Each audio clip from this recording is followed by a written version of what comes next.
Okay. No problem. Hi, Olivia. Oliver. Hello, sir. It's Oliver. Oh my God. Yes, it's Oliver. I'm sorry about that. How are you? I'm very good, sir. How are you? I'm good. Have you started on the course? I'm currently doing TypeScript. Okay. Yeah, you can just, but you were already good with what is it called? With JavaScript, right? Yes, I was doing JavaScript. Okay, perfect. Let's wait for others to jump in.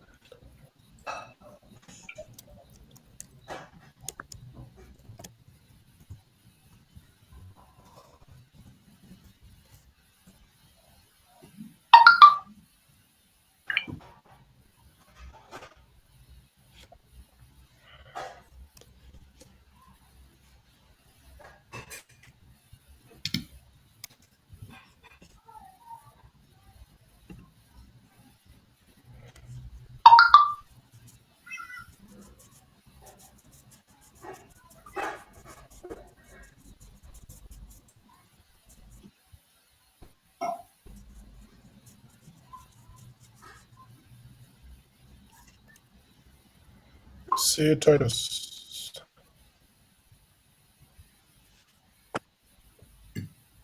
Mr. Enoch, can you also text for me in the Telegram group? I think I always forget about the Telegram. I just did. Okay. Oh, say Titus, I was greeting you. How are you? How are you?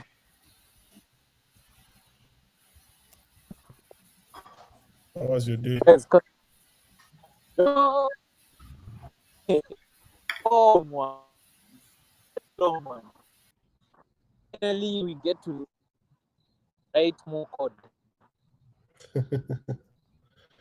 That's good. That's good. Are you progressing well on the course? This is where That's good. And Aisha Miso, how are you?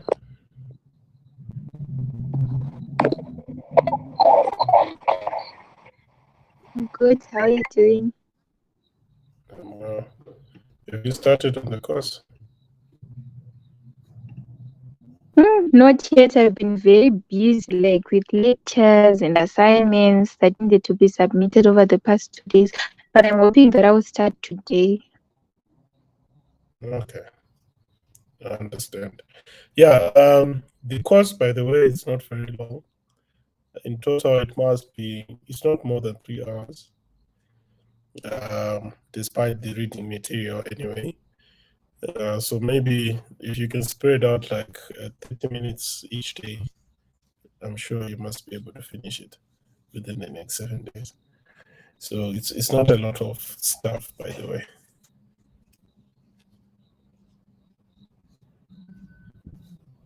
you know.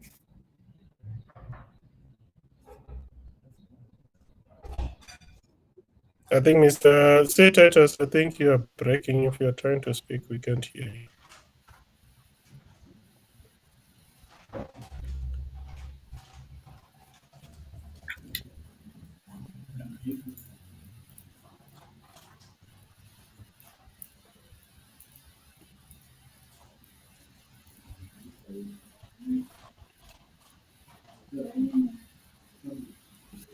Okay, guys. So I think others will join during the session. We'll get started. We love being punctual. So thank you again, guys, for joining. And I hope most of you are saying you've started on the course. And I was just saying this to Strami, so like it's not a very long course. You can dedicate like 30 minutes each and every day, and you can actually get to finish it in the next coming like 7 days. So just make sure that you dedicate a little bit of some time to it and just learn through it. Maybe you can try to be as fast as possible to go through the reading materials and the videos so that you can actually get to start coding, which is really important. You always learn through practice rather than just watching the videos.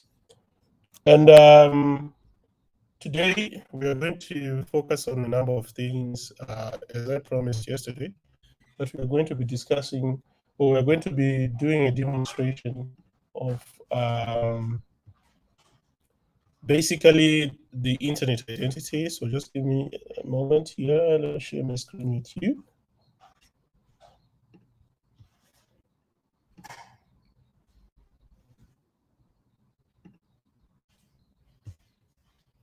So yesterday we spoke about the internet identity and how it in a way works and why it is important and how it is different. And I'll just use an example of this website, which is called NNS. We'll come back to it and what it is and why it is also important in the internet computer protocol community. So for you to sign in or for you to access a website like this, let me bring here, okay. You just need to click on sign in with the internet identity. So this is a website you want to access and it is built on the internet computer.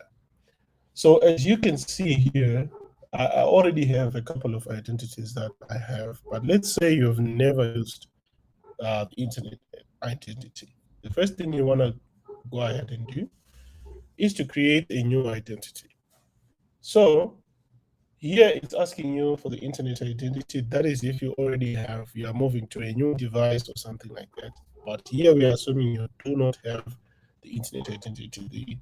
The best way to do it, you just click on create a new one and then create a passkey, or you can continue without a passkey. Right, and you can read what is a passkey here. It says it's a unique public or private key pair that is stored in the secure hardware chip in your device. So I'm just going to go ahead and create with a passkey because I feel that is the more safer way. So here it will give me a pop-up. I think you can see it from your screen, but it's just asking me or confirming if I want to continue. So after that, I'm using MacBook. It will ask me to authenticate using either the password of my MacBook or using a fingerprint. So because I have a fingerprint on my MacBook, I'll just go ahead and use that fingerprint. Here it will ask me if I am a robot, which I'm going to just verify. Okay. One of the funniest things on the internet, a robot asking you if you are a robot. And then with that, we have our new internet identity. So this is the identity that you will use whenever you want to log into the website, whatever website you want to log in. And then you can say you have saved it, so you can copy and then store it somewhere where you will know that you always remember to look for it if the need arises. Then you can continue. So it will go ahead while it is starting this session, it will close that tab automatically and then it will take you inside the website. So now we had a sign component, but now it is gone. We can now see or access this website. So I'll also share videos later in emails or via the group of how you can actually do this with your mobile phones. I'm just figuring out it might be really difficult for me to demonstrate it using a mobile phone since you can see part of my screen, but I'll do the demonstration and share it with the video that we're going to share with you tomorrow. And with that, I'm going to move on to two other things that I'm going to be talking about, actually three, which is governance in Web3 and why it is important. So governance in Web3 refers to the ways in which decisions are made and rules are enforced in decentralized online communities. As you know, in blockchain and internet computer, this is a decentralized technology. So there used to be a way to have some governance or some rules that have to govern certain things. Um, if these things do not exist, then that means everyone will just go haywire with decisions, and there will be a lot of disorder. Let me also just stop sharing my screen here.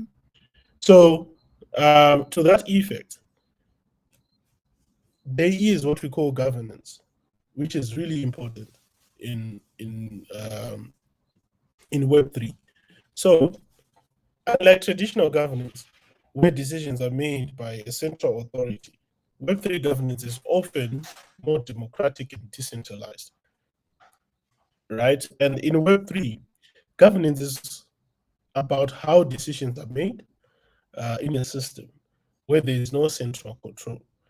So imagine a community where everyone has a say in how things are run rather than just a few people at the top, which is something that we are used to, like a government. A government, let's just say the government of Zimbabwe, right? There's a lot of things. If we take, for instance, the RBZ, they are the ones who are in charge of the monetary or the economics of the country. If they are to make a decision, they don't consult any of us. They don't ask us if it is okay for them to now start printing more money. They'll just go ahead and do it, which is something that is not really good, considering that these are the decisions that have an effect on each and every one of us. So this is important because like governance in Web3, which is decentralized, is important because it aligns with the spirit of Web3, which is all about decentralization. And by allowing everyone to participate in governance, it creates a more fair and transparent system. This is crucial in areas like cryptocurrency and blockchain projects, which is ICP, by the way, where trust and collaborations are key. It ensures that the changes or updates to the system reflects the wishes of the entire community.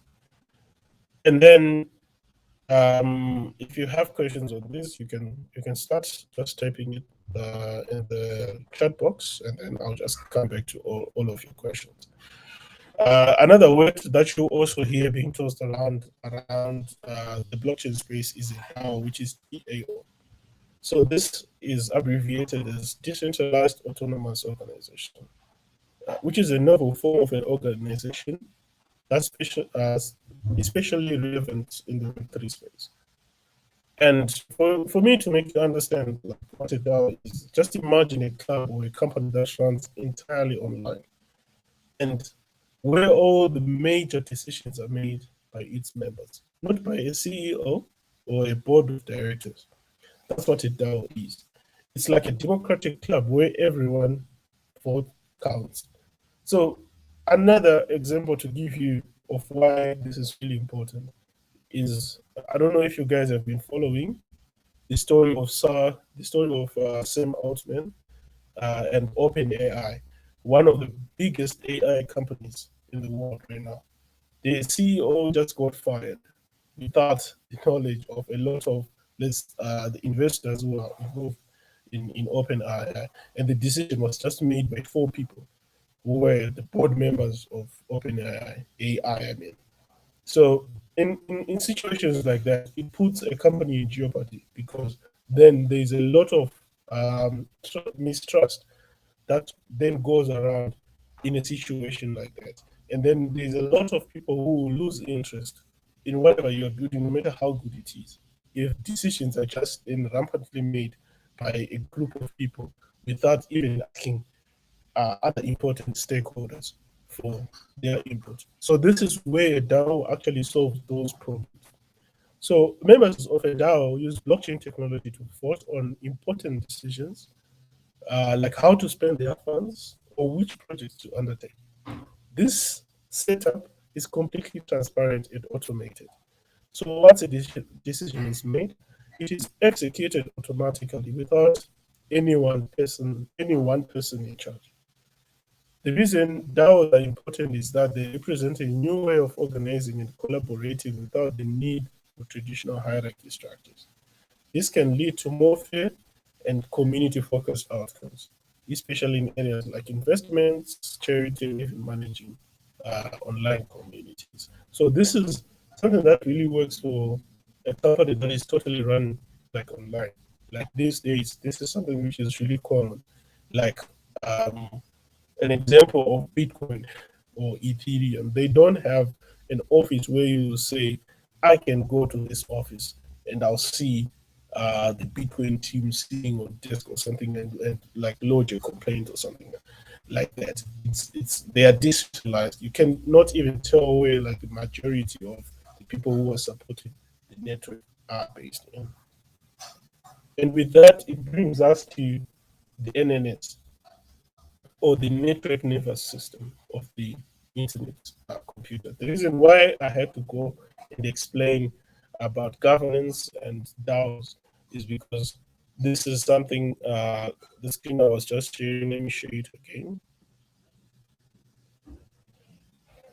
Can you guys see my screen? Yes, yes, we can hear that, yeah. Okay, awesome. Okay, so this is what is called the network nervous system. And it's really important that you guys understand it and also know how it works. So, with the network nervous system, just think of the NNS. That is what I'm referring to, the network nervous system. On the internet computer, like the brain of a large online computer system. It's a special kind of software that helps manage and govern the internet computer, which is a kind of decentralized cloud computing platform, right? Then the NNS is unique because it's not controlled by any single company or a person. Instead, it's run by a community of users. So this is where like the community of the internet computer like congregates and they make decisions on upgrades. They make decisions on what needs to be changed, and they vote on proposals that are made. I'll just show you in a second. And these users can submit their proposals about how the internet computer should operate or be updated. And then they vote on these proposals using special digital tokens. So the issue is not that you just submit your proposal and then if somebody says, it's a good proposal, then it is implemented. No. What actually happens is you submit your proposal and then the whole community votes. And wherever the number of votes go is what is going to decide if that proposal is going to be taken into consideration. And the voting process also, for you to show your seriousness, it does not just like it's not like you just log in and you vote, because then if you do that, that means that people are going to rig and just maybe call their friends and their relatives to say, join this platform and vote on that. For you to actually vote, you need to use some money. You need to stake some money for you to actually have a voting power. So the NNS then automatically enforces the decisions based on these votes. It's like a democratic system for making decisions about a powerful shared computer resource. This is important because it ensures that the internet computer remains open, fair, and not under the control of any one entity, aligning with the decentralized principles of the broader Web3 movement. So this is the NNS in a nutshell. So I'll just go here. I'll come back to talk about what new ones are. But let's start by focusing on proposals. Okay, so there's a couple of, I'll go to the internet computer first. So these are different projects are built on the internet computer, and they can actually be voted on like decisions if they're also following the decentralized way of doing things. So we'll just open, let me look for a random proposal. So like here we have a proposal that says add or remove a data center. So this is still open, and it is left with 2 days, 5 hours for it to expire. And then here it says yes, status, it's open, it's accepting votes, right? And then it shows you when it was created. And then you can see the summary of this proposal. This can be a bit more complicated, but let me try to look for something which is a bit more simpler.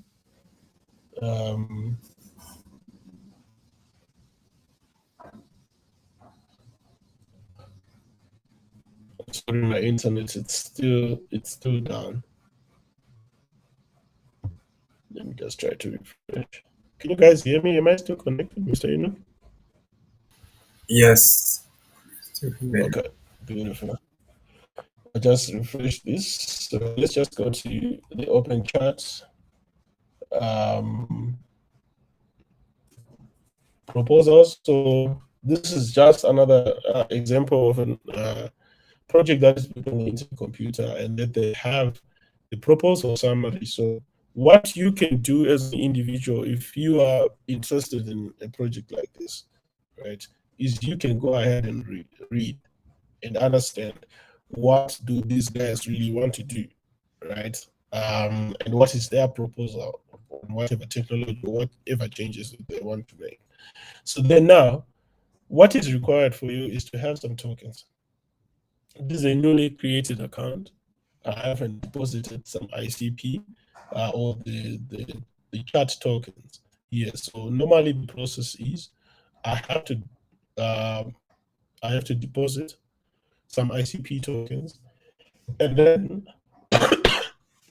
with those ICP tokens, I have to stake them. So it's not a matter of just keeping them in the wallet. You actually have to stake. So staking is just like a method of locking away your tokens, and then it creates what is called a neuron. I'm sorry about that. So it creates what is called a neuron, and then with those neurons, you can go ahead and vote on whatever proposal. Okay. So basically, this is the network nervous system. I can share this link so that you guys can also just go ahead and play around and see like what you can do also on the network nervous system. You can also create a canister. So here it says developers can create and manage their canisters, a form of smart contract, and cycles consumption here. So here you can also create a canister, and then you can interact with it during your development.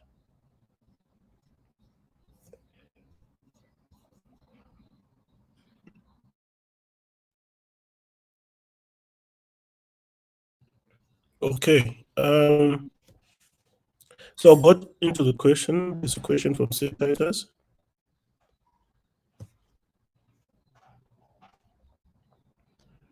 Doesn't this create an effect where whoever has the most funds controls the decisions? That is all the votes. Not all votes are equal. Yeah. So in like if you see, it's one of a big problem, one of the biggest problems, like in most blockchain like what do I want to say? Like like blockchain communities. But like with the internet computer, you can vote with a single neuron. So that neuron is what represents your vote. So it's not a matter of how many. So remember, we said you stake first your ICP tokens, and then you form what is called a neuron. So it's not a matter of how many you have or ICP tokens you have. You have a neuron, you have a voting power. So with that neuron, you can only make or you can only submit one vote. So this is not something that will actually affect like the voting powers. So we're all the same anyway. Should I say? I don't know if I've answered you on that question. And if you have a question, you can unmute your mic also and just ask away.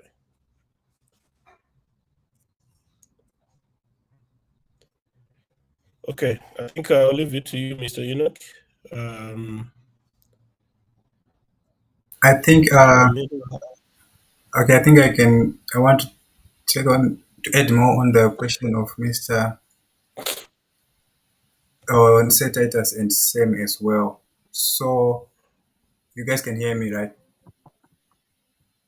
Yeah. Yeah, okay.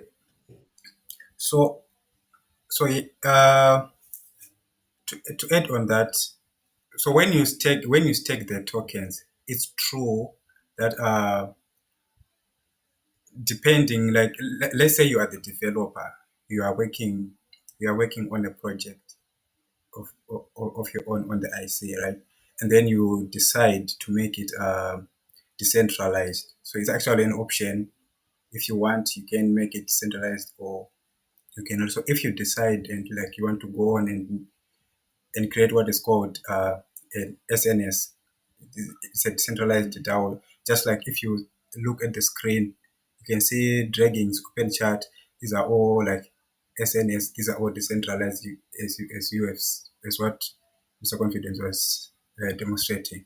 So yeah, as the developer who developed the project, when you do what is called the decentralized cell of your of the project, the developers, the builders, like the founders, original founders, will have kind of a larger percentage of the tokens, like when they launch their token for their project, and that amount of tokens, it will correlate with the voting power they have on the in the decisions. So because again, it wouldn't be fair, again, like let's say you created your unique project, you are the founder, and at the same time you don't have like so much power on the project. Of course it will be decentralized, but since you are the founder, you will have a bit of an advantage on the project. And also since like you have the mind for the project, the vision and everything. So since you also have like a larger sum of maybe it's usually around, like what I've seen in some decentralized project on the IC, maybe 10%, 20% or something like that. So that amount will correlate with your voting power. And to answer Sam's power, no matter how many ICP you stake, you get €1. So yeah, if you stake more tokens, you obviously get more neurons and kind of more voting power on the project. So yeah, and I wanted to add something else, but yeah. So I think if you have some more questions, again, you can. Yeah, like I actually stand corrected on that. Like the number of tokens will determine like how how big your neuron will be and its voting power also. I think that was changed. So I think another thing that is also that determines is also the locking period for the neurons, which is you can't just stake and get a neuron today and then tomorrow you have a bigger voting power as compared to somebody who has been staking for a longer period. Then like you can get a neuron from as low as I think 1 ICP. You can actually stake 1 ICP and get a neuron. So the more ICPs you have will also determine like your voting power. Okay, sure. Correct. Yes, the voting power is dependent on how much you invest and also the period, how long you've been staking. We don't call it investing, we call it staking. Yeah, like how much you are showing faith in the project, but Yes. there is a limit of like how much you can invest to make it to make a balance. Because at the end of the day, if you want like to buy everything, and it will end up like being a centralized project, and it defeats the whole idea of decentralization. So that's why even like on the decentralized sale of the project, there's actually some tight rules on like how much funds the founders can take on the sale.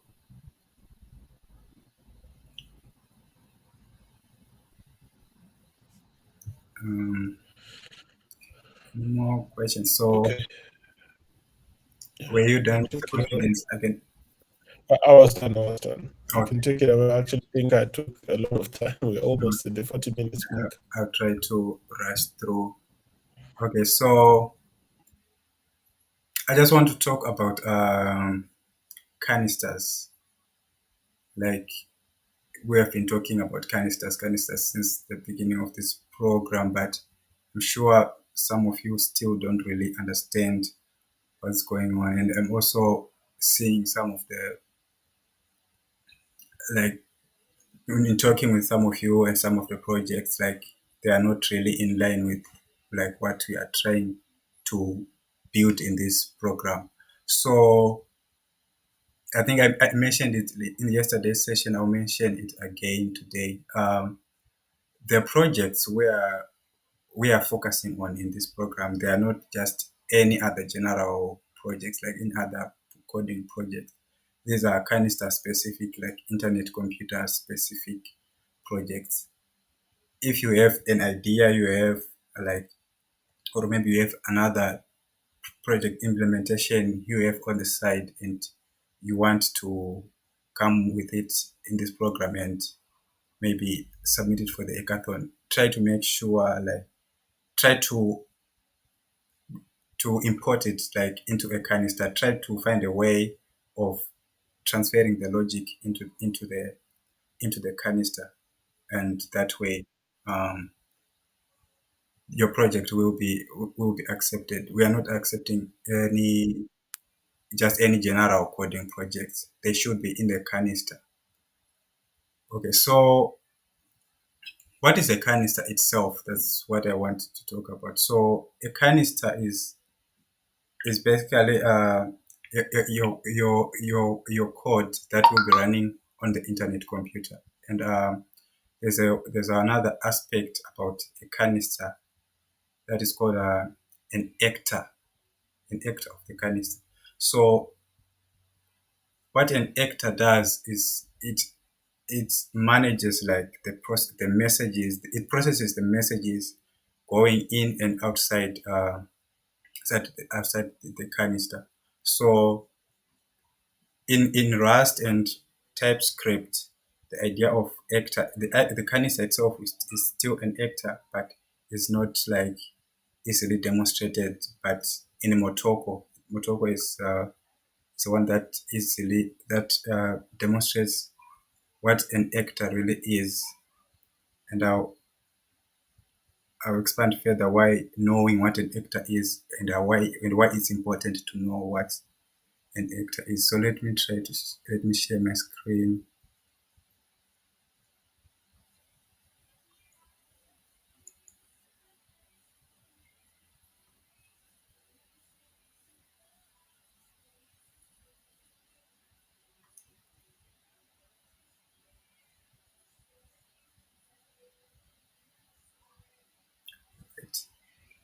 You can see my screen, right?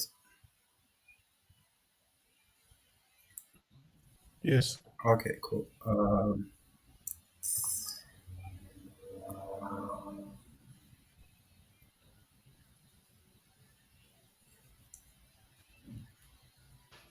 Okay, so I just picked one of my random projects. It's actually in Motoko. Yeah. So In Motoko, so Motoko is the native language of internet computer, specifically designed for building canisters. Something you definitely need to check out and try as you progress with your journey on the internet computer. Um, you can you actually when you are actually starting to build a canister on in Motoko, you actually have to declare what is called an actor, and then all of your code for that canister will be inside the actor with asynchronous functions. So again, as you are building your projects with these actors, one of the things you may start to think. Let's say you want to build a very big project. Another thing is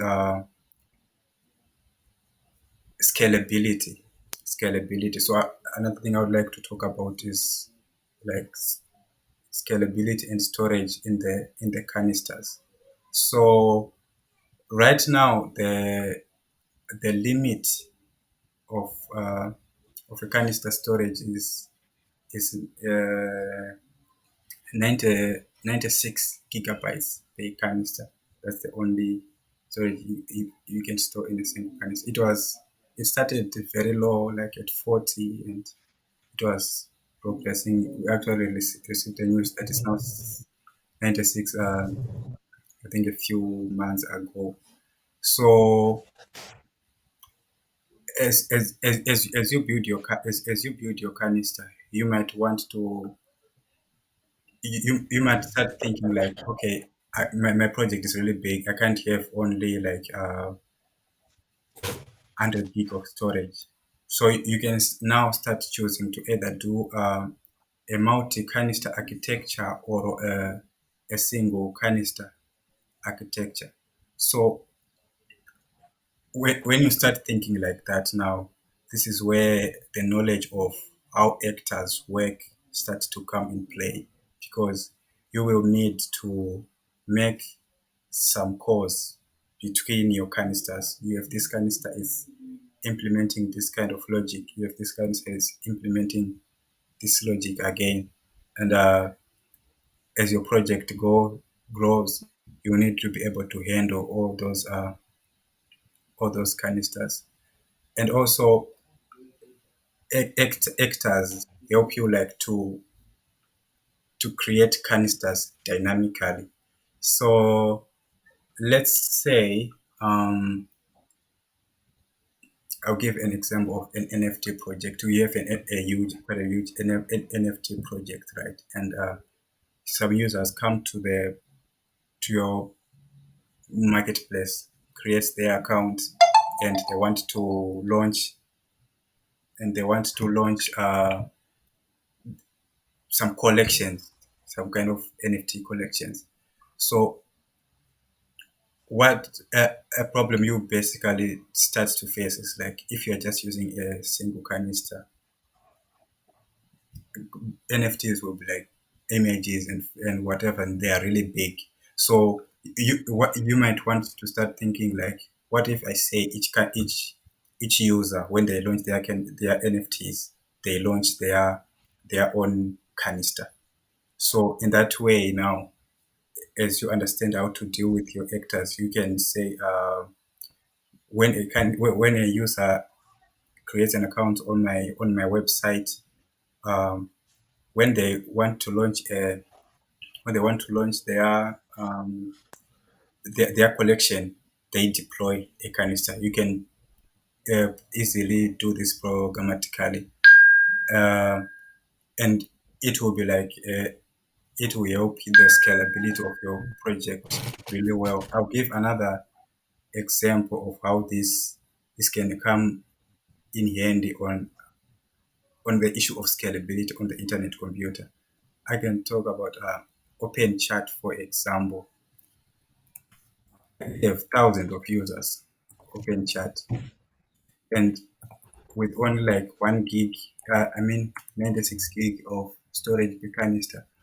What OpenChat did is they created a canister model where a multi canister model where they say like each user, like when they create their account, they deploy each user if their own canister, and like each group in OpenChat have its own.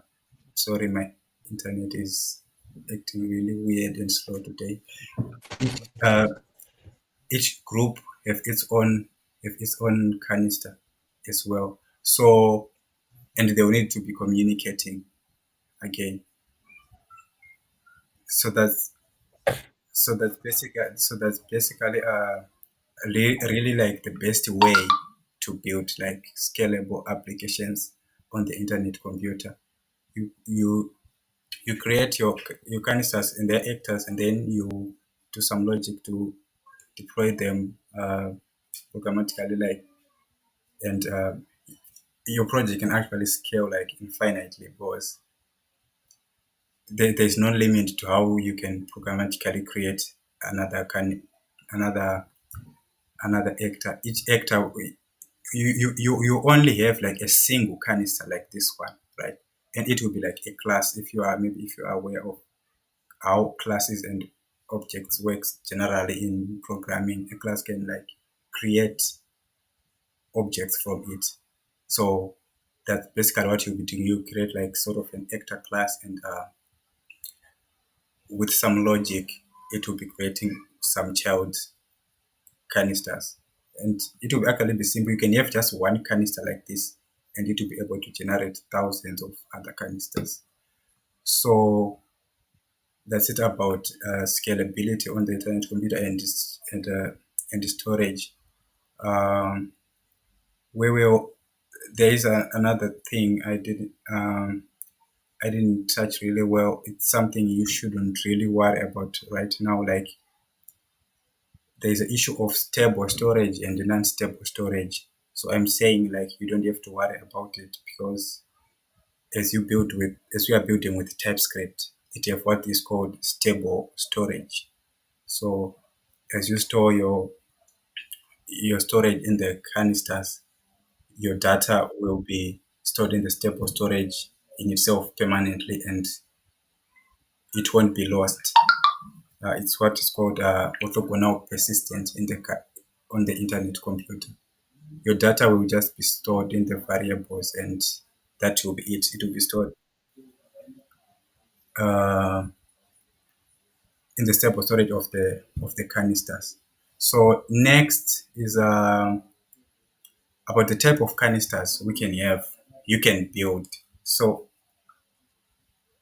right now we are mostly talking about these canisters and these are called like back-end canisters, the ones with the logic on uh, the one with this backend logic for your project.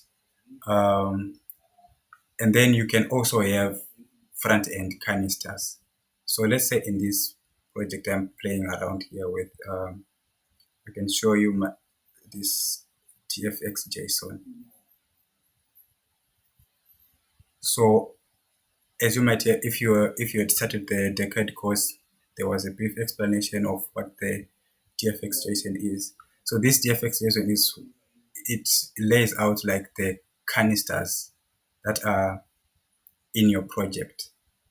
So in this case, in this project, I have this chat backend, I have this chat front end.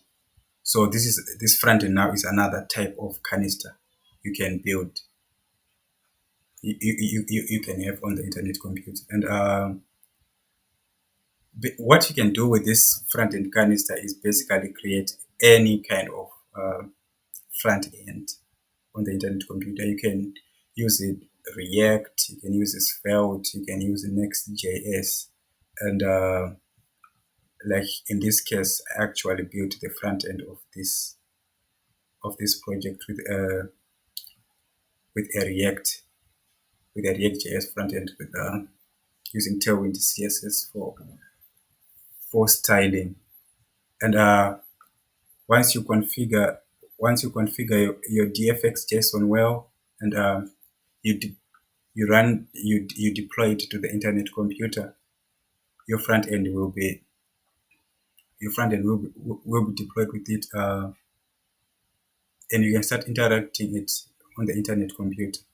Another fun fact: this website here, this internet computer website itself, it's actually hosted 100% on the internet computer. It's actually another assets canister you can think of, this website itself.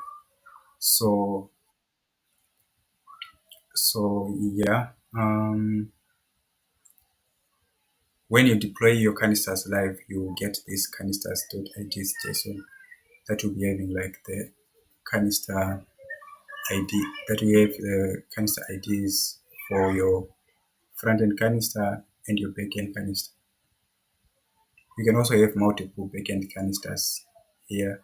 You can create, if you want to do some logic that is quite complex, you can actually do that. You can have some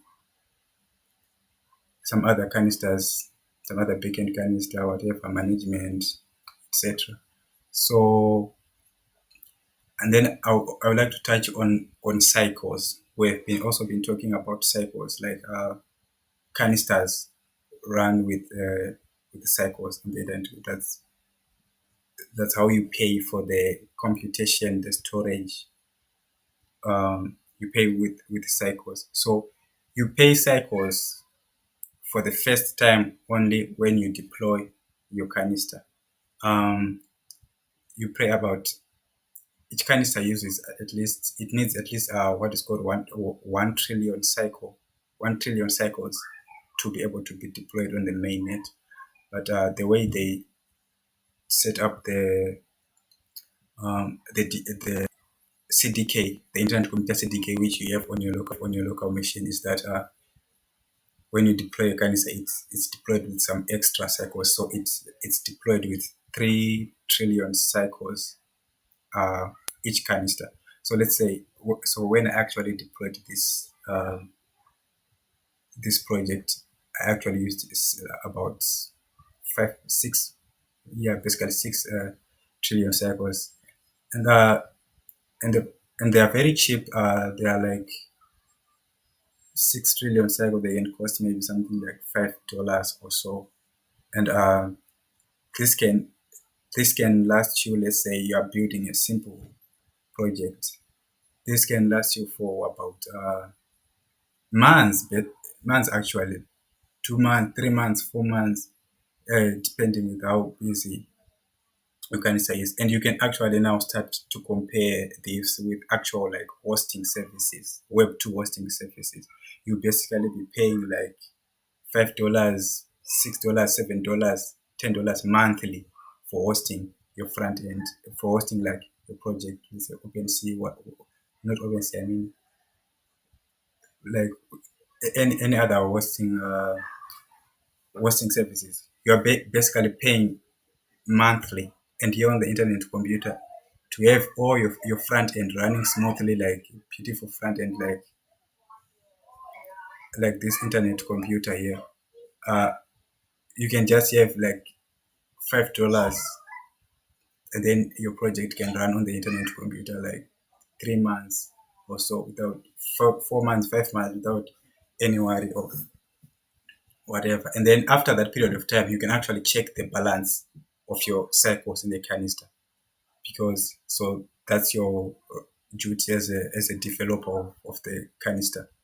There are some calls you need to check regularly, like all your canister, and check the cycles. And if the cycles are running out, you just load your canister with cycles. So while we are on cycles, I'm mentioning this because it's another important thing you might need for the hackathon. Because for the hackathon, the projects you will build, it will be nice to have them actually live on the internet computer. And to do that, you will need cycles. So the internet computer is actually generous enough have a pro to have a system for first time developers on the internet computer. They get free a few free cycles they can use to test out in their initial projects. So I advise you to like when you get these cycles, it may take a few days to go through the process of getting them. So you can try to get them now, and then when we get to and keep them for your hackathon projects. And then as you do your hackathon projects, it will be good if you deploy them live. So to get the free cycles from Internet Computer, you can come on the website here, Internet Computer website. And if you come here on develop, you can see here we have feedback, developer grants, and then we have free cycles. So what you have to do is just to come here on the free cycles and just follow the instructions. Yeah, it's quite straightforward. You will get 10 trillion cycles for free. So with this, you can actually deploy like three canisters. You can actually deploy like 3 canisters, and I think this will be enough to have your project deployed live on the internet computer. And you don't have to really worry like maybe you can waste like if you maybe you lose the you didn't deploy your project well, or you want to upgrade it. Once you deploy a canister for the first time with each cycle, you can basically start upgrading the code. It will be easy. So once you deploy it, it's deployed with its own with its cycles, you can just basically start doing any upgrades to the code, and it will just work. So come to this website and come to free cycles, follow this guide, and get some cycles and try to keep them and for the hackathon. I think that's it for now. Our time is running out. We may try to have a few questions. Hello? Can you hear me? Yes, I can hear you. Good. Okay. I wanted to ask. I was telling me when you mentioned like there's a website whereby like a user is or a own cancer. Am I right? Come again. Oh, I was saying when you were presenting, Yeah, there was is it a website like you mentioned like each user is his or a own like Canister. the website was developed in a way which each user is his or their own canister. Yeah, Am I correct? yeah. Okay. So does it mean that the company has to pay like 3 trillion for like if it is about an estimate of maybe 1 million users. So Okay. it means like one multiplied by 3 trillion Yeah, 2 trillion cost. cycles. Yeah. So in those intense cases, like when a user have to have like deploy their own canisters, in those cases, they usually have a small payment gateway on the website. Let's say like the example of the NFT example I gave you. What most NFT projects usually do is as a user wants to deploy a canister for their collection, they pay a small fee that will go to their canister deployment. And and also for for other projects like Open Chat, there is a similar way, but also if the project have if they want, they can also like if they have a good like set up financial system for their project. Sometimes they can even just deploy for their canisters themselves, but usually, the most best way is to have, if you have an architecture like that, is to have like a payment system for each user to pay more fee when they deploy their canister.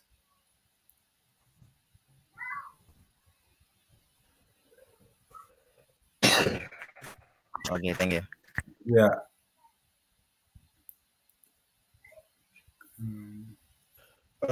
Okay, so just to have a little bit of some fun, our time is almost up. So I'll just put a poll. It's gonna come up in a second, in a minute.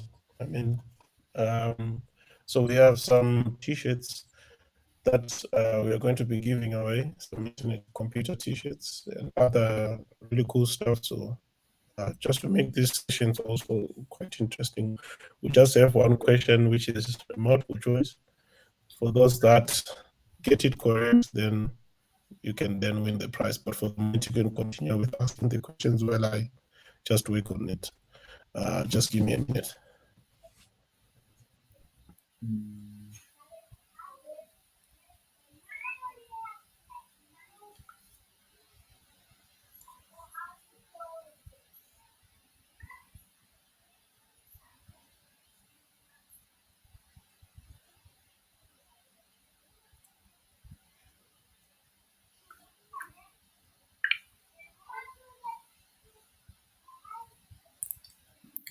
Okay.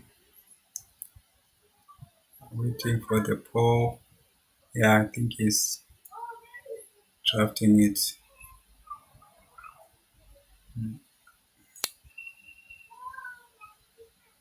3 minutes to 8.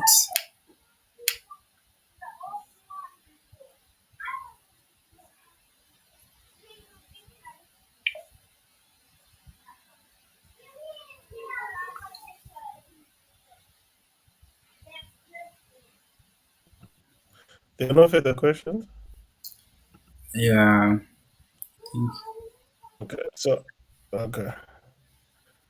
Anyway, so I'll just run this for, should we say 10 seconds? maybe a minute. Whoever gets the first. Uh, 5 minutes. Most of you would have figured out already. We want this 10 to be seconds as is too much. competitive. 10 seconds is too Huh? much. Maybe 45 seconds Okay, let's or a do minute. 20 seconds. Let's do 20 seconds. It's a really simple question. Plus, it's a multiple choice. Plus, And our it's one network question. is behaving poorly, so Okay. we need Okay, some I'll do 30 lenience. seconds. I'll do 30 seconds. Let's Let's see how hit it it goes. 45. But I'm sure you guys will get it. We've been talking about this. So if you Did all you say get it, you are 45? going to win some t-shirts. Yeah, you're going to win a ticket. That's Internet the from point of limiting the time. That's the point of limiting the time. Okay, I'm gonna send it now, and in 30 seconds I'll close. I'll take whoever would have got the answer correct. Okay. 2 minutes at least. Okay, I've posted it. You can check on the polls.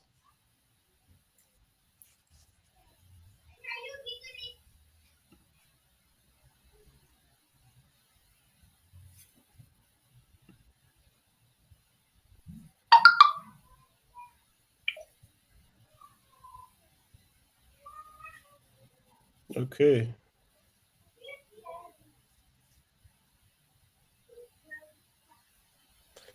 Okay, then I'll stop. Seems there's only one person who's got it correct, What? which is only one person. Who is it? Okay, Oliver. Okay, so guys, we spoke about the NNS, the network nervous system, and I told you I started by speaking on governance, and then I spoke about a DAO, what a decentralized autonomous organization is and its importance. So here I just asked you what is an ANS on the internet computer. So there's a type of token. It's not a type of token, which is like 60% of you. That's 3 people who said it's a token. And then it's actually 2 who said it's okay, there's someone who just voted. I don't think it still counts. Is that the guy who had the slow internet? But still, anyway, so it's a DAO. Like I said, what Oliver had answered, it's not a crypto. It's not a fault. It's a decentralized autonomous organization. So if there's no further questions, Oliver, can you please text your full name? I'll keep it with me. When we come to the University of Zimbabwe, I'll have a t-shirt for you. Yeah. NNS is the DAO that governs the internet computer. Yeah. Okay, so Okay, we're we'll try tomorrow again. Are we not choosing your answer based on what? That's really funny. Maybe one day, because that will be rigging. Okay, I got your full name, Oliver. Since it's decentralized. Oh, okay, I get your point. Yeah, tomorrow is another day to try. Anyway, guys, thank you very much. It's been fun. We'll meet you tomorrow again, same time. Have a great night. sure. Thank you for the lesson. Sure.